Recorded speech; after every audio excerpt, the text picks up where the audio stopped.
मराठा आरक्षणाला तुमचं नेहमी समर्थनच राहिलं आहे. एकूण जरांगे पाटील यांनी काही जे आज मुंबईमध्ये आंदोलन चालू केलं आहे, कसं बघता याच्याकडे आणि काय नेमकं? नाही, हे बघा, हे आरक्षणाला, मराठा आरक्षणाला नुसतं माझं समर्थन आहे असं नाही. म्हणजे ते स्वतः देवेंद्र फडणवीसांचं पण मराठा आरक्षणाला समर्थनच आहे.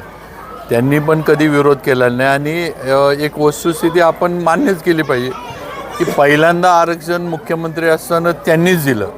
इतर वस्तुस्थिती आपण नाकारू शकत नाही. त्याच्या आधी पण अनेक नेते होते, अगदी मराठा समाजाचे मुख्यमंत्री अनेक वर्ष होते, पण कोणी हा विषय पण कधी काढला नाही किंवा हे दिलं त्यांनी. नंतर ते कोर्टात, नंतर म्हणजे त्यांचे मुख्यमंत्री पदावरनं पाय उतार झाल्यानंतर ते कोर्टामध्ये आरक्षण जे आहे ते उडालं. तोपर्यंत तिथं कोणी हात लावू शकलं नव्हतं. ही वस्तुस्थिती. आता आंदोलन करणं हा अधिकार सगळ्यांचा आहे. जरांगे पाटलांचं आंदोलन आणि त्यांनी जे आरक्षणाची मागणी केली आहे, ही आमचा पण मराठा समाज म्हणून नक्कीच त्याला पाठिंबा आहे की गरजू जे मराठा आहेत, मी परत म्हणतोय, जे गरजू मराठा समाजातली लोक आहेत त्यांना आरक्षण मिळावं.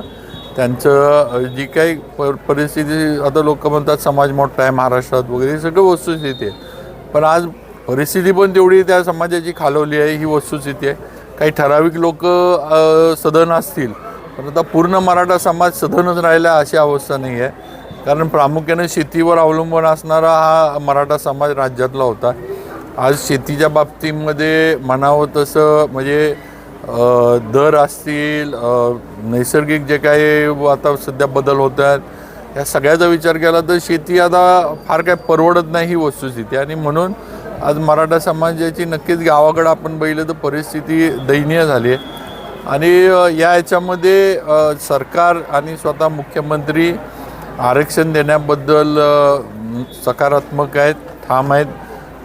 फक्त एकच आहे की ज्याचा उल्लेख वारंवार केला गेला आहे की जे आरक्षण मराठा समाजाला द्यायचं आहे हे एकतर घटनेमध्ये बसणारं पाहिजे.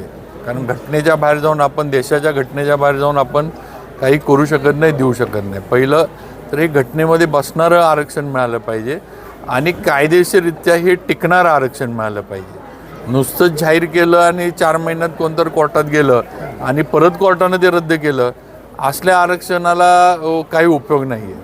त्यामुळे या सगळ्या गोष्टी आहेत. आंदोलन करणं, जरांगे पाटील साहेब म्हणजे मुंबईत बसलेत, त्यांचं उपोषण चालू आहे.